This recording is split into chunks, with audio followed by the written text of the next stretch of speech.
Escucha Conectados, episodio 17, temporada 5, con Marvin Ponce, exdiputado y sociólogo, moderado por la periodista Marilyn Méndez.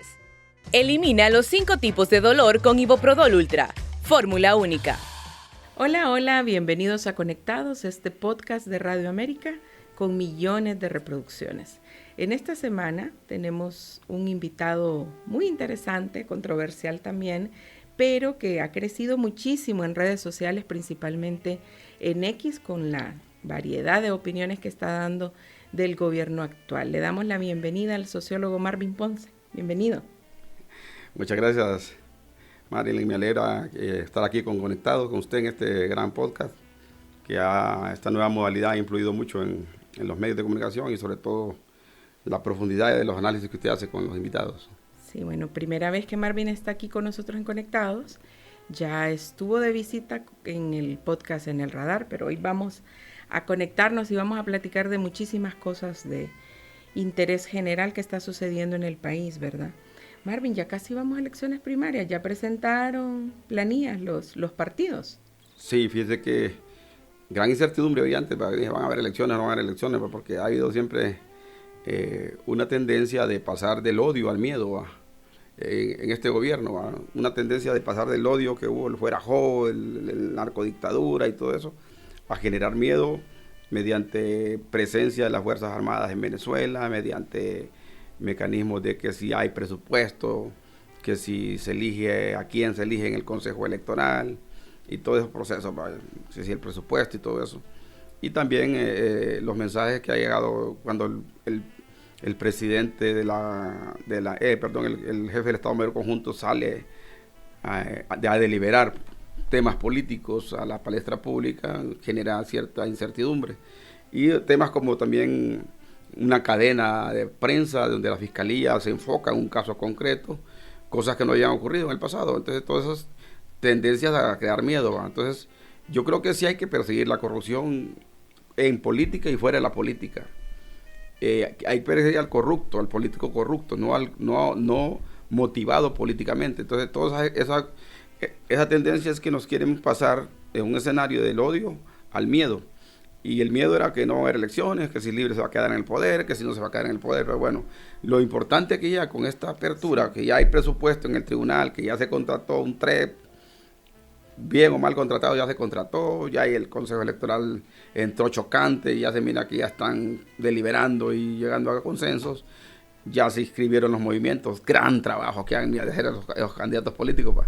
A los políticos los critican mucho, que dicen que los políticos que quieren vivir solo la política, pero hacer planillas en 200 municipios como mínimo, y no digamos en 298 municipios. Bueno, pero no todos presentan, ¿verdad, Marvin? Siempre hay algunos que no logran. No, los que no logran no los inscriben, pero aunque haya hecho los 100, alguien, hacer planillas, conseguir las firmas para que le elijan, para que le permitan participar en el proceso electoral, eso es terrible, es una cosa que nadie entiende cuánto dinero se invierte en eso también, y cuántos voluntariados y todo eso.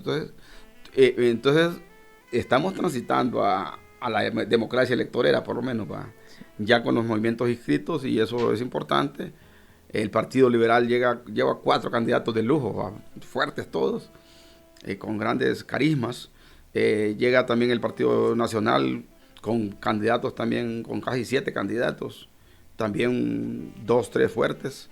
Y también veremos en el Partido Libre, donde menos pelea interna va a haber, porque se está concentrando en el oficialismo, que tiene una candidata, y hay otros 2, creo, candidatos más que van a participar, pero con bastante debilidades más. Pero al fin y al cabo, cada partido tiene su propia identidad y en esa tendencia va. Entonces, se nota por lo menos que en el Partido Nacional la elección va a ser normal, con poca confrontación interna, por lo menos. Van a haber sus debates internos, me imagino yo, pero donde sí se mira más reñida la pelea es en el Partido Liberal, donde se ve realmente que estos escenarios de los implantes políticos, Nasrallah y Cali, para que llamo yo, a ver cómo resultan en el Partido Liberal, si son potenciales, porque el Partido Liberal en las últimas 2 elecciones ha votado con más de 800,000 votos, pero llega a las generales con menos de 400,000 votos, 400,000 cuando Luis Zelaya y 320,000 con Gianni Rosenthal. Eso pone manifiesto realmente que el voto duro del Partido Liberal no confía en sus liderazgos y mejor se drena y se fuga a buscar dónde va el poder. En este caso le tocó a Libre en 2 elecciones, una que casi la gana cuando la reelección de Juan Orlando y la segunda que la ganó con doña Xiomara.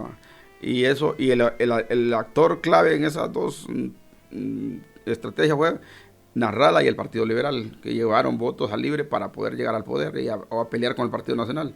El Partido Nacional sigue siendo el partido a vencer, porque a pesar de todas las contradicciones, la corrupción, los 12 años de gobierno, son los que tienen más hambre de poder, son los que tienen más experiencia, los que están mejor estructurados, y al final es el partido más fuerte, por lo menos en el arranque de este inicio de esta carrera electoral. Bueno, hubo mucha tensión política de que si íbamos a elecciones o no íbamos, ya conformadas planillas, el CNE trabajando bien, con presupuesto, como usted menciona, pero ¿deberíamos de estar preocupados todavía de que vayamos o no vayamos a elecciones? Hay que presionar para que vayamos a elecciones, no hay que preocuparnos, hay que ocuparnos, muy bien, va. Hay que ocuparnos, los que somos gente de opinión pública, usted que dirige estos programas, hay que ocuparnos de que el proceso transite bien, que no tengamos fraudes electorales, que no tengamos... Normalmente las elecciones primarias tienen la desventaja que son muy fraudulentas, va. Primera vez que va a haber TREP, va. No sé si ese TREP va a ser bueno o no, va. Pero lo que pasa es que mucha gente se infla en la mesa, compra mesas. Entonces el TREP cuenta actas, pero no cuenta votos. Entonces, si los votos son fraudulentos, el acta va a ser fraudulenta y con ese acta fraudulenta se van a elegir muchos candidatos a diputados y alcaldes. Entonces, tendría que haber mucha veeduría social, tendría que haber un grupo masivo de voluntariado observando los escrutinios electorales de los 3 partidos en contienda para garantizar que el más votado fue el que ganó. Pero eso va a ser todavía una incertidumbre porque no hay mucho voluntariado, ¿va? Todavía no hay ciudadanía en el país para poder hacer esa veeduría social. Se deja a los partidos que cuenten sus votos y el movimiento que tiene control del partido o control tiene más posibilidades de hacer fraude electoral, ¿va? Entonces, yo creo que sí tenemos que exigirlos ir a elecciones, pero que sean transparentes, ¿va? Y eso es el gran reto que tenemos todos, ¿va? Sí. En el Partido Liberal sí cree usted que va a estar bien complicada la situación en las primarias porque, bueno, Nasrallah ya estaba mencionando de que le habían borrado unas planillas. Sí, es que como les decía, estos son trasplantes que vienen de Nasrallah con su partido Salvador de Honduras, se viene a trasplantar al Partido Liberal. Cali viene de una pugna en Libre al Partido Liberal. Entonces estos no son liberales de raza, ¿va? Entonces son outsiders que vienen a buscar un poder a un partido tradicional fuerte como es el Partido Liberal, pero que ha estado en capa caída, ¿va?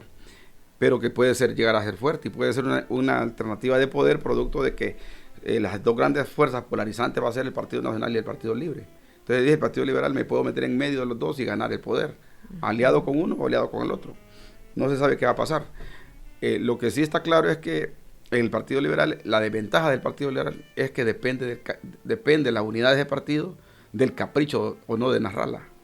Porque el que puede generar crisis en el Partido Liberal, pero solo que le hagan fraude, es a Nasrallah.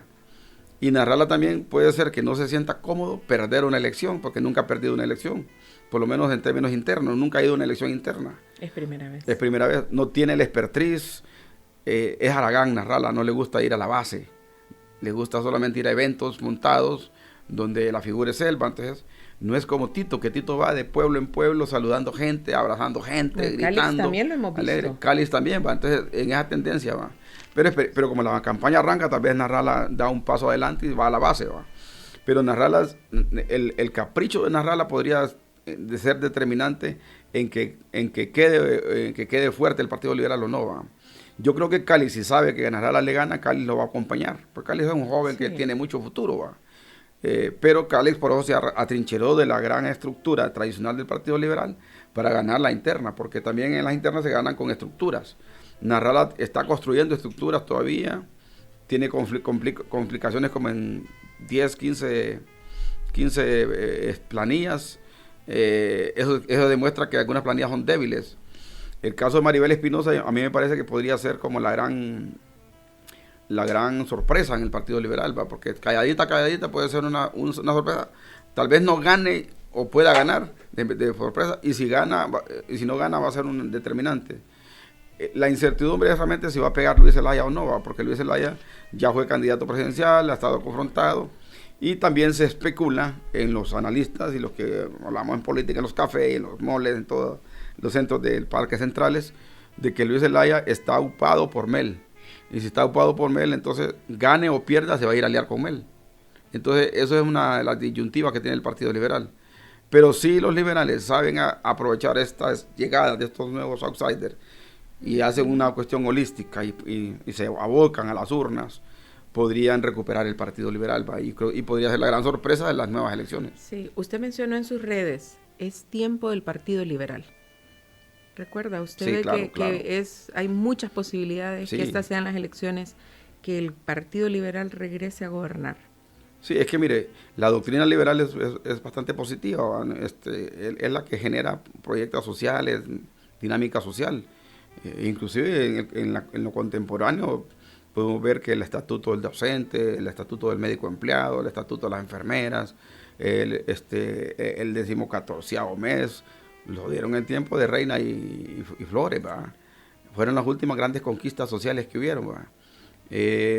Ahora lo que hay es conflicto por si le pagan el sueldo, ahora hay conflictos porque no se cumplen los estatutos, hay conflictos realmente porque los salarios son muy bajos, pero ya políticas públicas de gran alcance no han habido.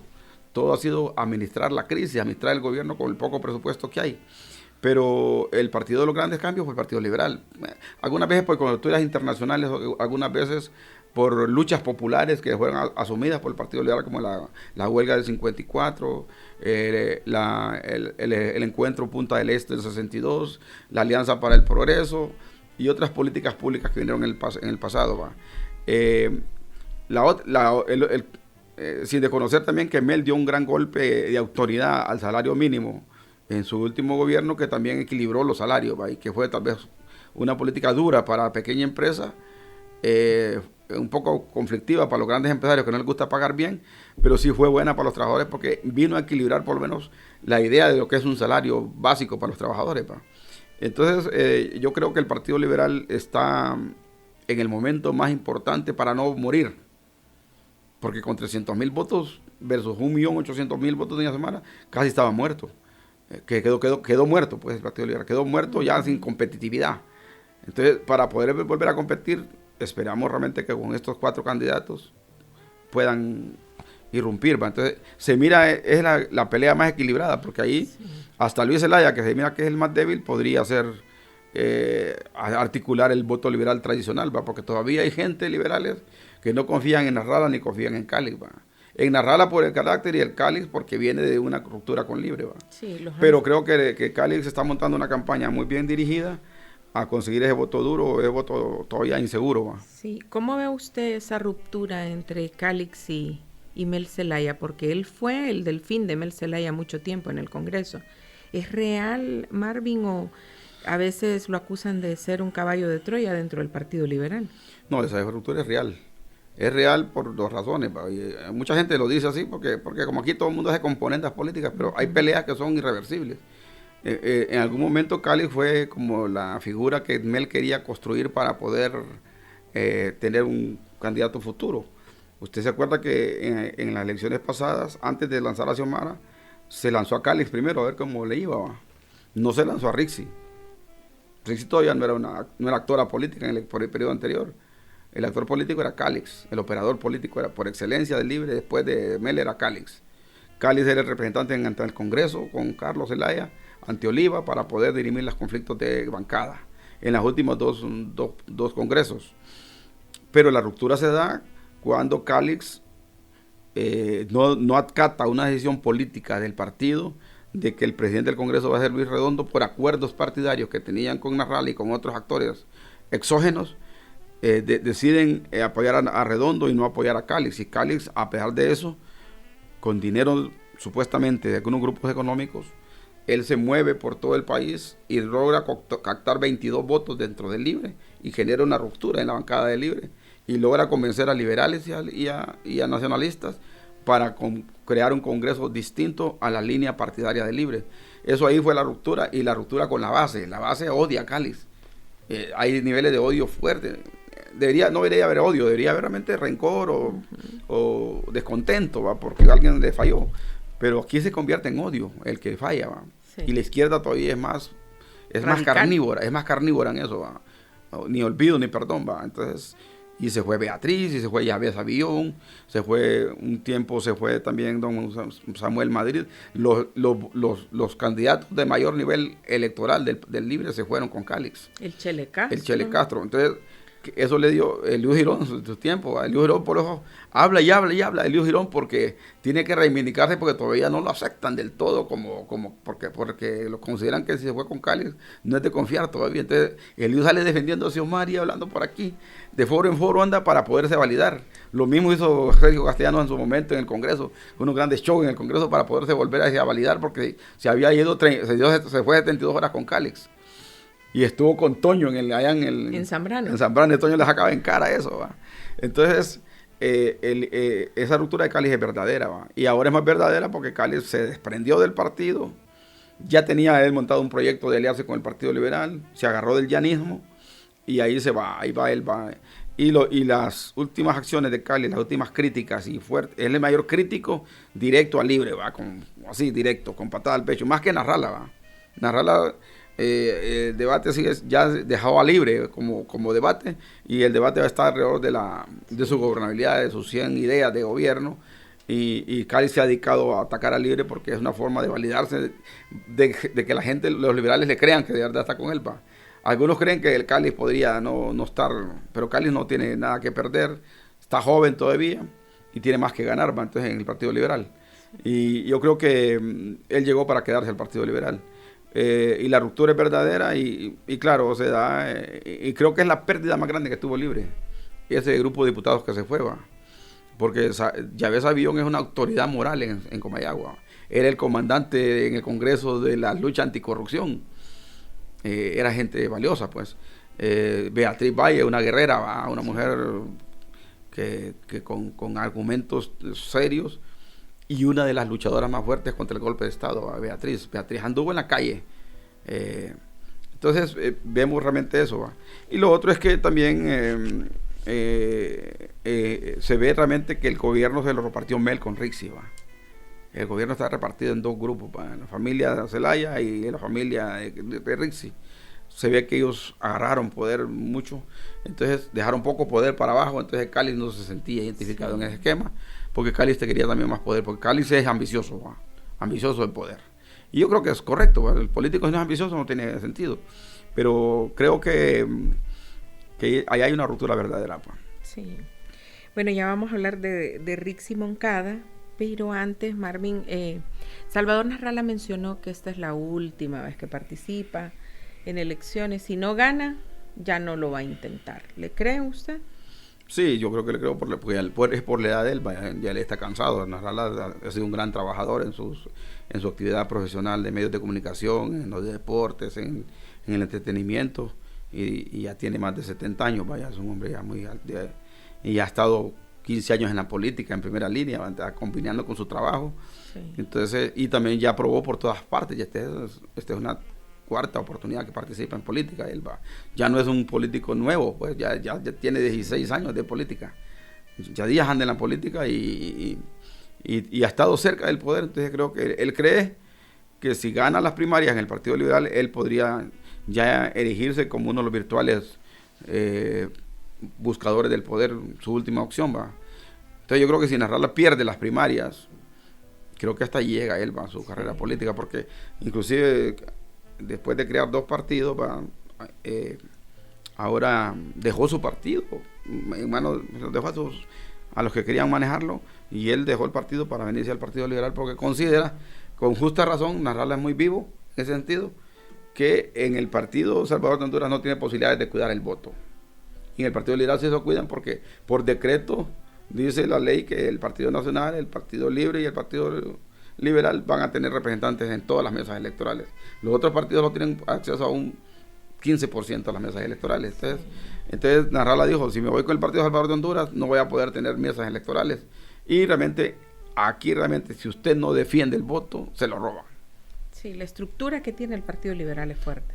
a nivel nacional. Es fuerte, pero ha estado debilitada. Tienen que invertir mucho en el Partido Liberal, porque el Partido Liberal, después de dejar ya más de 15 años de no estar gobernando, perdió mucha gente de base que era clientelismo político. Y muchos se fueron al Libre. Y muchos se fueron al Libre, otros se fueron al Partido Nacional. Muchos liberales, ya la gente dejó de pertenecer al color político. Ya no lo pelea tanto como antes, el color político, ¿va? Ya eso de que mi papá era liberal, hay familias tradicionales que mantienen eso, pero ya no es tan ya la exigibilidad. Ahora el joven votante se revela a la tradición de su papá y vota por lo que le dicen, por donde le dicen las redes, lo que le dicen sus amigos en la universidad, por donde él pulula, pues, donde su ambiente. Entonces esos jóvenes son los votos impredecibles. Porque ellos no tienen partido político. Ellos van a votar por definen elecciones la vez pasada. Definen elecciones, claro. Recuerde que casi 500,000 votos votaron por Libre, ¿va? Nuevos, jóvenes nuevos. Bueno, fueron a la elección, pero la mayoría fue con Libre. Esos votos, si Libre no les cumplió las expectativas, podrían cambiar de color en esta elección. Y los votos nuevos normalmente son antisistema. Sí. Entonces, Libre tiene dificultades para conseguir votos jóvenes. Entonces, si Libre no logra 300,000 votos nuevos, va a ser difícil que pueda pelear el poder. Sí. ¿Usted cree que en las últimas elecciones la cantidad de votos que le dio Nasralla a Libre fue bastante importante? Porque Libre dice que no. No, sí. Mire, Nasralla no le dio tantos votos. Bueno, sí le dio votos de él, los propios de él. Yo podía decir un promedio de 300,000 votos de Nasralla. Pero Nasralla se llevó la opinión pública también. El voto independiente se lo llevó con la ida de Nasralla Libre. Se llevó también voto que no era de nasralistas, sino que llevó opinión pública. La gente que tenía indecisión del voto, por aquí me voy, tío, porque era la persona más creíble, ¿va? Si Nasralla va por ahí voy yo, aunque no sea nasralista. Pero quien llevó más votos a Libre fue el Partido Liberal. ¿Los liberales? Los liberales llevaron 500,000 votos. ¿Los de Luis Zelaya? No, de todos, de todos. El partido ya no votó, los liberales están acostumbrados a votar a ganar y ya están cansados de perder. Entonces mejor me voy donde están los de Libre, ¿va? Donde está Nasralla. Y no por Yanni, ¿va? Yanni venía, Luis Zelaya le hizo una campaña de desprestigio. Lo mismo ocurrió cuando el gabrielismo no votó por Luis Zelaya. Se han estado atacando entre los mismos liberales de cara a la general. No ha habido unidad. La falta de unidad post-electoral, elecciones primarias, es la gran crisis del Partido Liberal. Y esos votos entonces se van normalmente a las alianzas que habían, a las dos alianzas que han habido en las últimas dos elecciones. Pocos votos van al Partido Nacional. Entonces el Partido Nacional por eso se puede dar el lujo de pelear el poder por sí solo, porque tienen cuenta con un voto duro suficiente para pelear el poder. Y ya lo han demostrado, pues en la última elección ganaron 1.230.000 votos, perdieron 70,000 votos en relación a la reelección de Juan Orlando, que fue cuestionada. Entonces no fue muy mal resultado para el Partido Nacional. Y ahora que ya no hay alianzas, que va a agarrar 1.800.000 votos, el que saque 1.250.000 votos gana la elección. O sea que es una buena medición ahorita en las primarias. Claro, sí. Sí. Sí, porque votaron más o menos 3.400.000 personas más. Sí. Bueno, hay liberales, Marvin, para terminar con el tema del Partido Liberal, que pidieron votar en contra de Yanni Rosenthal, como Quique Ortiz, y que tiene un puesto público ahora. Sí, toda la gente de Luis Zelaya, Martel. Sí, pidieron votar. A Martel lo sacaron de la alcaldía, pues él había quedado regidor y lo sacó Yanni solo por maldad, ¿va? Lo sacó. Y por eso quedó Godofredo Fajardo, ¿va? Porque era el subsiguiente más votado. Entonces hubo mucha maldad, ¿va? Mucha bronca. Y realmente lo que generó realmente al final es que Yanni sacó muy pocos votos, ¿va? Pero al final a quien le hicieron daño fue el Partido Liberal, porque el Partido Liberal con 330,000 votos versus el Libre con 1.800.000 votos, y el Partido Nacional con 1.200.000 votos, quedó eso, ¿va? También tiene mucho poder a nivel de alcaldías y de diputados el Partido Liberal. Sí, pero bajó en alcaldías, bajó a 90 alcaldías, tenía 110. Libre tiene 50 alcaldías. Entonces usted diría usted, cómo un partido que solo tiene 50 municipios estructurados donde gana, puede ganar una elección general con tan gran resultado, ¿va? Entonces quiere decir que el voto de las ciudades fue que le respondió a Libre para poder llegar a eso. Si es que no hubiera otro tipo de escenario, ¿va? Que todavía no han sido investigados y que no se investiga nada. Pero sí fue raro también la pérdida de Calidonio y la pérdida de Cali de las alcaldías de Tegucigalpa y San Pedro Sula.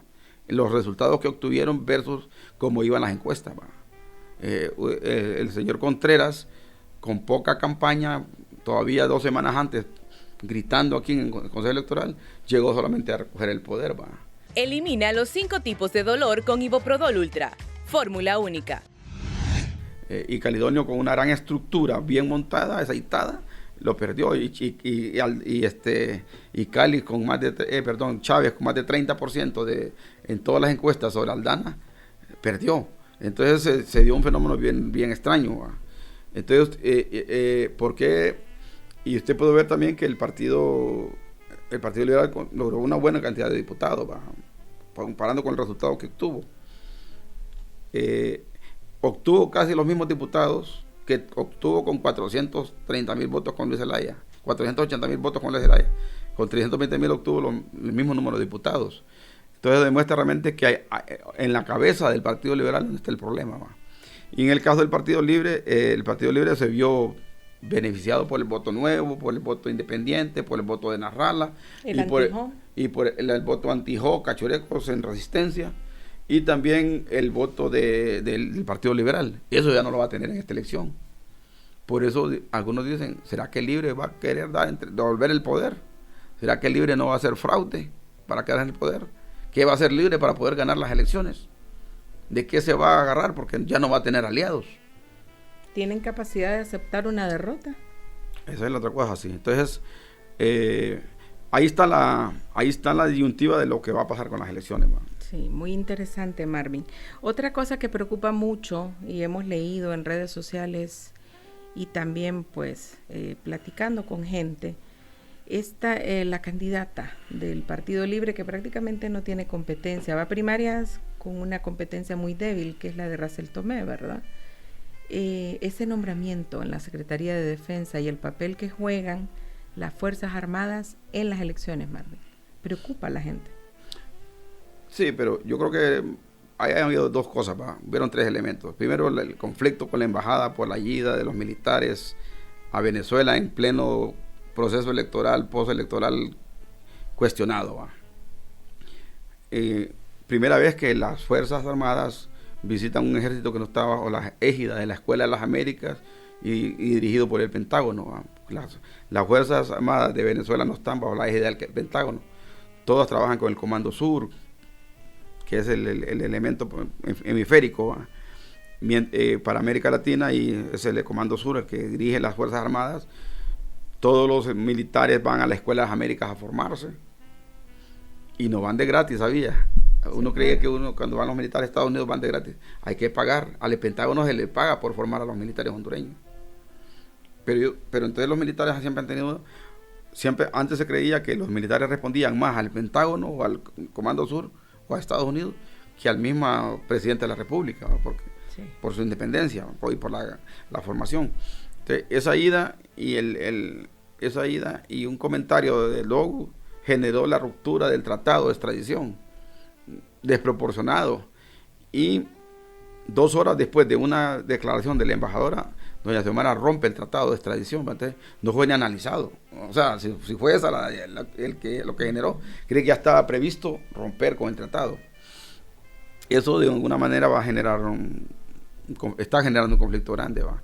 Sobre todo lo que ha pasado en las elecciones de Estados Unidos.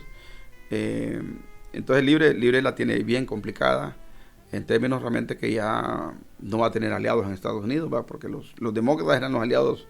Hay un cierto grupo de demócratas vinculados a la línea de Bernie Sanders, muy amigos de la izquierda latinoamericana, ¿va? Hay otro grupo que también tolera a las izquierdas, pero es un poco más conservador, y hay otro más conservador que está siempre pendiente de la actitud de las izquierdas, ¿va? Entonces aquí van a haber cosas complicadas. Consecuencias. Si usted mira los resultados ¿por qué no lo sacaron de la cuenta del Milenio? Si usted no lo mire por el dinero, mírele como una evaluación de gobierno, ¿va? Falta de acceso a la educación, no hay claridad en la justicia, el problema de la salud y la inmunización y vacunación no está correcta, el problema de la corrupción, altos niveles de corrupción, poco acceso a la justicia, siete elementos. Libertad de prensa. Libertad de prensa restringida por lo menos en las mediciones científicas que se hacen. Entonces, libertad de información o libertad de prensa. Lo que está claro realmente ahí es que si usted lo ve con una evaluación del gobierno, el gobierno anda mal realmente en los elementos claves de la lucha contra la corrupción, de mejorar llegar a los mecanismos de desafío del milenio, porque acuerde que la cuenta del milenio es cuenta del desafío del milenio, que son los postulados de la ONU a la educación, la salud, acceso a las escuelas. Solo este año tenemos 1.300.000 jóvenes y niños que no llegaron a la escuela. Más de 30.000 universitarios que no volvieron a la universidad, que estaban matriculados a la pública y a las privadas. O sea que ya los jóvenes ya no han dejado de incentivarse por seguir estudiando, porque se gradúan de licenciados, salen en los periódicos el día de graduación, pero no tienen un empleo digno. Y se nos están fugando mejor, ¿va? Sí. Entonces, eso hace como consecuencia realmente que el Libre la tenga complicada en esos parámetros, ¿va? Y al final hace daño lo de la cuenta del milenio. Sí, porque no accesamos al dinero, ¿va? Sobre todo, pero lo malo es que todo el mundo sabe que esa es una medición, ¿va? Una medición como la Standard & Poor's para fines comerciales, o la otra, ¿va? Entonces aquí es para fines de cómo se ve el gobierno, desde todas perspectivas. Entonces si le echamos una mirada a esos datos, fríamente andamos mal. Y eso no solamente de ahorita, porque eso viene recurrente en los últimos 4 gobiernos, ¿va? Entonces, bueno, ellos aprovecharon mucho sí. Cuando los gobiernos anteriores no aprobaban la cuenta del milenio, recuérdese que sí. Aprovechaban mucho esos porcentajes, ¿verdad? Para atacar al gobierno. Claro. En derechos humanos también el Departamento de Estado nos descalificó, el gobierno rechazó ese informe. Bueno, esa ruptura con Estados Unidos, ese conflicto con Estados Unidos, no sé qué tanta beneficio nos va a traer, porque esa alianza con China nosotros ya entregamos el puerto de Amapala, el puerto de Necán, ya se lo dimos a los chinos prácticamente. Está el gobierno por darle dos contratos a los chinos de energía, está por darle el puerto Castilla. Concesiones. Nos engañaron con los camarones los chinos, los camaroneros están endeudados en más de 1.800 millones de lempiras. Los bancos y los camaroneros están a punto de perder ese dinero porque no va a haber mercado para esos camarones. Entonces, y China era y esos camarones antes los compraba todos, los compraba Taiwán. Entonces empieza a comparar los impactos de la alianza con China, no son positivos para Honduras. China no ha dado nada aquí, va. Eso le iba a preguntar. ¿Qué positivo hemos logrado como gobierno, como país, de haber roto relaciones con Taiwán y estar ahora con China? Pues uno quisiera ver mejoría. Taiwán casi no influía mucho en la productividad. Taiwán donaba dinero al gobierno, a las primeras damas, para política, para algunos proyectos, algunas alcaldías, algunos proyectos que ellos hacían, daban algunos préstamos y mentían también, porque nos dijeron que los habían regalado el avión presidencial y no era cierto. Mentían por tener acceso al respaldo político, ¿va?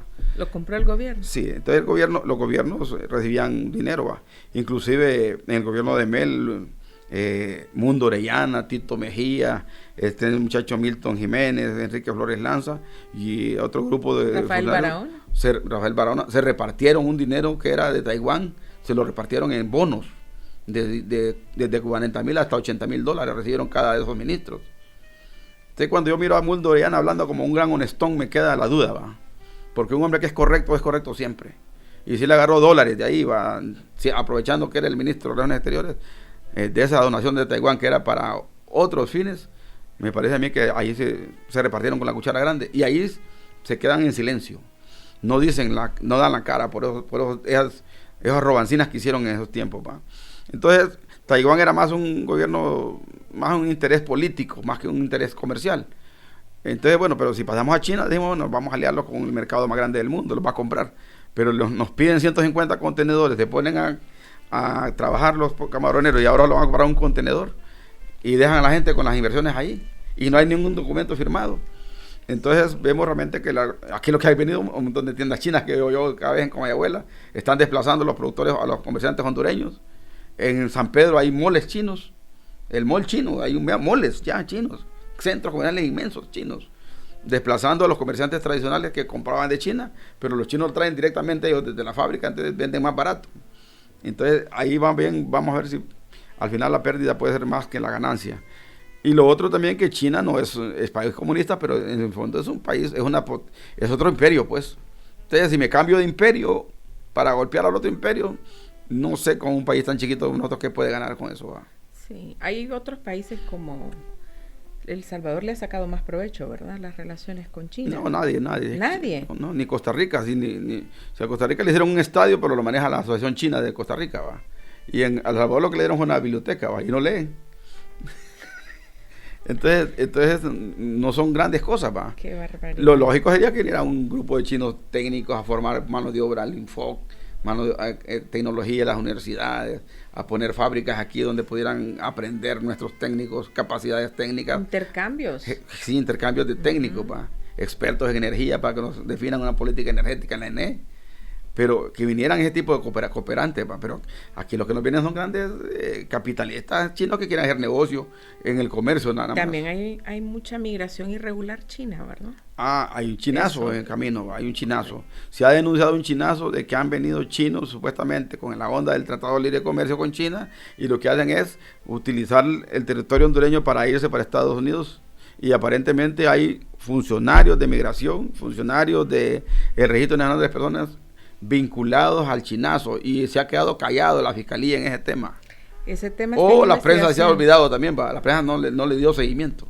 Sí, pero está la denuncia el en el chinazo Ministerio ahí estaba, Público, entonces, sí. Pero sería bueno que la prensa tomara el tema del chinazo porque eso es vender prácticamente la soberanía hondureña para que vayan para Estados Unidos los chinos, ¿va? Porque hay chinos que pueden ser muy millonarios en China pero no pueden salir de su país, tienen que gastar su dinero allá y no pueden sacar los capitales. Entonces muchos están sacando capitales a través de este tipo de países.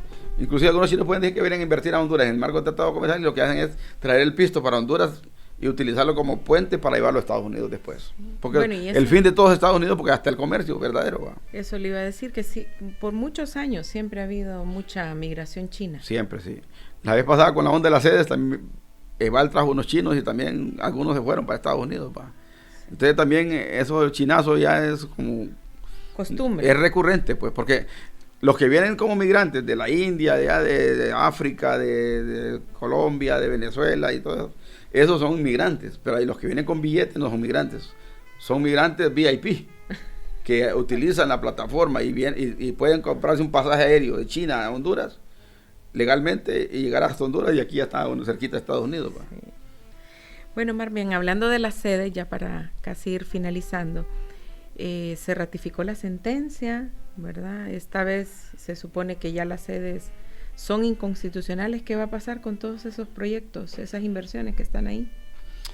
Pues mire, yo creo que la justicia tiene derecho a hacer sus interpretaciones y todo esto, pero también tienen que ser objetivos con la realidad del país. Tiene que haber una objetividad con lo que los compromisos del país, las consecuencias para el país. Entonces me parece a mí que haber dado una sentencia ex nunc, como le llaman ellos, extunca, no sé cómo era la sentencia, pero que lo que quiere decir es que no es retroactiva la inversión china, la inversión de las sedes, significa realmente dejarlos sin argumentos legales a los empresarios que les dimos un beneficio para 50 años con una constitución, con un derecho constitucional que se les dio en su momento, que años después se declaró inconstitucional, pero se le quiere pasar como retroactividad que todo lo actuado es malo. Pero hay inversiones ahí grandísimas. Solo en Próspera hay 235 empresas invirtiendo. No solamente, Próspera solamente es el paraguas. Son 235 empresas de todo tipo, de tecnología, de inversiones hoteleras, inversiones en bienes raíces, inversiones en bancos, en finanzas, en una gran cantidad de negocios. Entonces, si usted para esta gran inversión que se hizo, realmente vamos a ir a las cortes internacionales y lo van a doblar. Y aunque los hayamos salido de aquel tratado del tratado de las soluciones de conferencia del CIADI, una corte cualquiera internacional, porque los tratados se derivan en las cortes. Por ejemplo, si nosotros, las sedes son normalmente Estados Unidos, la mayor parte de los inversionistas. Se van a adherir al Tratado de Libre Comercio. El Tratado de Libre Comercio en el tema de inversiones tiene una cuestión que se dirimen los conflictos en cortes internacionales o arbitrajes internacionales. Un árbitro internacional, al ver este adefesio jurídico que estamos haciendo nosotros, nos va a doblar y los va a castigar. ¿Y qué significa castigar? Que vamos a tener que pagar grandes cantidades de dinero por demandas internacionales, pudiéndola arreglar por la vía del diálogo. Porque en primer lugar, se ocupa sentido común. Si el Estado hondureño le dio un derecho a este empresario aquí, y este se lo quita, lo que puede decir, ya no van a haber sedes de aquí para adelante. Pero las sedes que estén, no nos gusta que sigan con este tema de sedes porque esto es anticonstitucional. Entonces, busquémosle una vía constitucional mediante un diálogo, un sistema donde puedan adherirse ellas para poder seguir operando con parámetros similares a los que se les dio en la sede, y que se cree una buena plataforma de exoneraciones, porque es la única forma de poder salvar a Honduras de una eventual demanda internacional que la vamos a perder. Sí.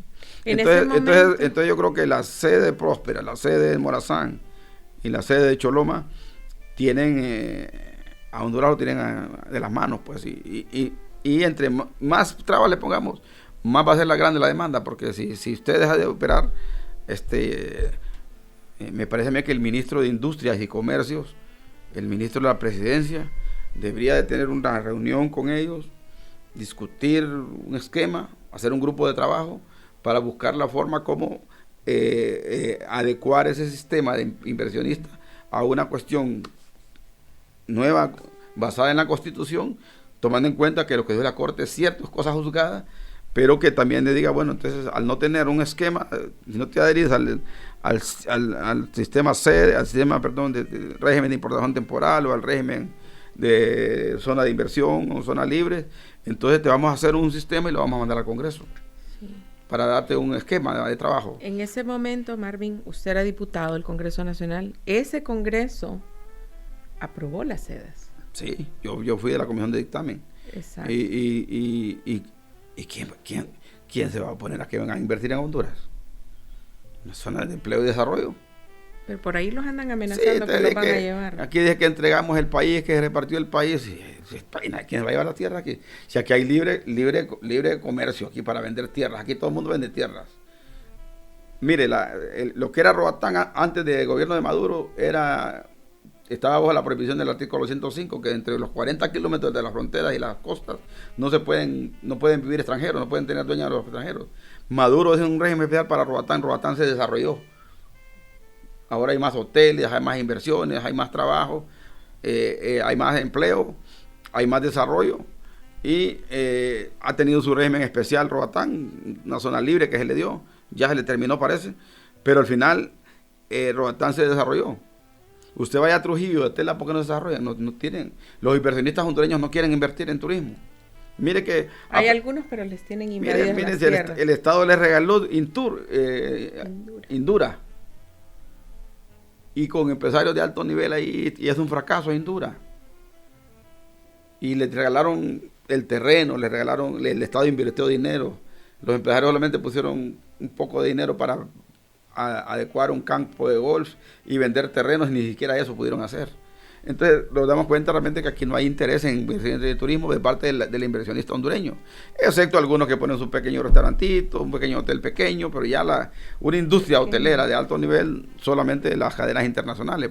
Sí. Entonces, al final, entonces, las sedes son ilegales ya con la nueva normativa de la Corte, con la nueva sentencia, pero la retroactividad que no le da la Corte, porque tal vez la interpretaron de acuerdo a la justicia hondureña, nunca había habido una sentencia en esos niveles,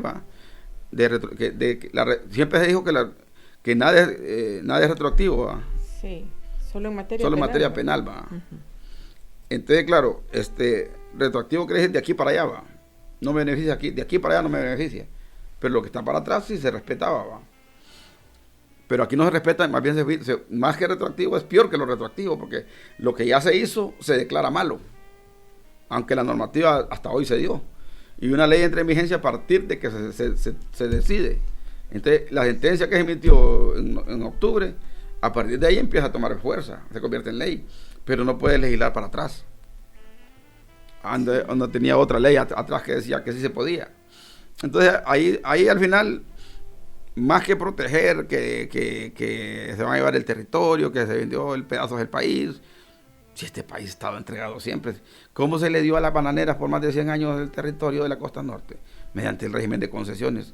¿Cómo se le ha dado también a los bosques? Mediante el régimen de concesiones. ¿Cómo se le da a los aeropuertos? Mediante el régimen de concesiones. ¿Cómo se le ha dado a la minería? Mediante concesiones. Carreteras, los peajes. Todo tiene que ver con concesiones. Entonces, son esquemas que son normales en la economía mundial porque los países no tienen todos los presupuestos para invertir en grandes obras de infraestructura. Entonces, yo creo que aquí lo que falta es sentido común. Aquí nadie quiere vender el país, y peor nosotros, hombre, si nosotros queremos un país mejor. Y si entonces, yo soy de los diputados que dictaminé, dicen que nos van a llevar a la fiscalía, pues ni modo. A mí me pagaban por legislar y yo legislé.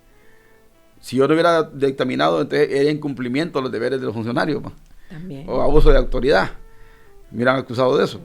Pero mi papel en ese momento era legislar. A mí me dice hacer, deshacer, reconstruir y hacer nuevas leyes.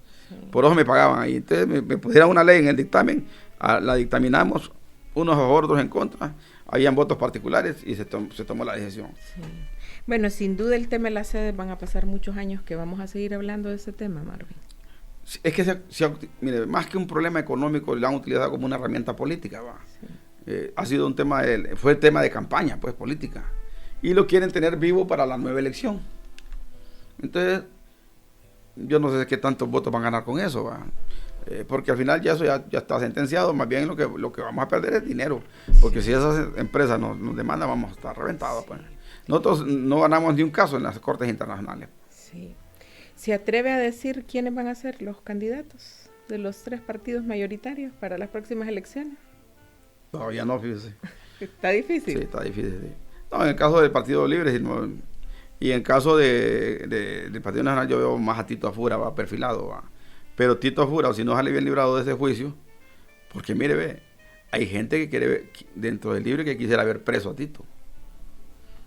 Pero a Tito se lo estarán investigando por los puentes, por las grandes obras que hizo, que hubo alguna malversación de fondos, diríamos es un juicio pues con sentimiento, pero lo están acusando por la caja chica de la alcaldía. Y la caja chica de la alcaldía, él dirimió el conflicto en el Tribunal de Cuentas, pero el libro lo trae básicamente, entonces ahí es donde se plantea que la justicia es motivada políticamente, no tanto porque quiere investigar un caso de corrupción. Entonces, con cadena nacional. Con cadena nacional. Lo que sí es que los abogados de Tito han cometido errores, porque lo han llevado a mucho público el tema. Han estado queriendo ridiculizar al fiscal, presionar al juez, y no, en un juicio cuando se defiende la causa de la persona, no, mi enemigo no es el fiscal ni el juez, ellos son actores de un juicio. Sí. Pero recusar a Javier Santos no se va a ganar nada, porque al final las pruebas son las que van a determinar si es o no es inocente. Pero si Tito sale librado de ese juicio, va a ser el electo candidato del Partido Nacional y va a ser la persona a vencer en las elecciones generales. Marvin, gracias por su visita y ahora va a incursionar en los podcasts también, ¿verdad? Por ahí tiene un proyecto.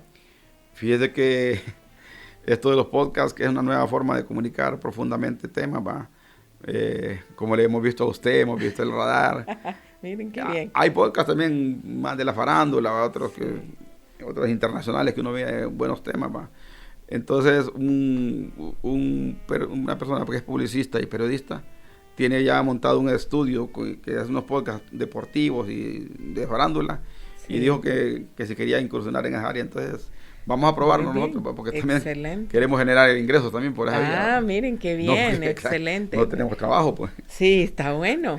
O esperando alguna asesoría por ahí, en el próximo gobierno. Sí, me han ofrecido trabajo en el gobierno y varias gentes. Pero es que yo vengo del otro gobierno, entonces la gente cree que uno es muy oportunista. Yo me gusta ser oportuno, no oportunista. ¿Es nacionalista usted ahora, Marvin? No es nacionalista, no. Siempre UD, aunque ya soy de UD, sí. Estoy por montar un proyecto político con unos amigos diferentes, Estamos analizándolo. Sí. para ver cómo podemos incursionar en una estrategia política nueva. Sí. Bueno, aunque esté en otro podcast, ¿verdad? Que va a dirigir usted un podcast, siempre lo esperamos aquí en Radio América para seguir conversando de política principalmente, Marvin. Claro, claro. Esta nueva forma de comunicación que ha generado la América ha sido novedosa y actualizada porque los medios de comunicación van en constante evolución. Y yo creo que usted fue la iniciadora de los podcasts en radio emisoras, por lo menos. Creo que hace ya 2 años empezó. Bueno, 2 años y medio casi. 2 años y medio, sí. Sí. Pues ahí hemos visto que es de las que arrancó con este tipo de formato y logra profundizar en el análisis en este tipo de formato.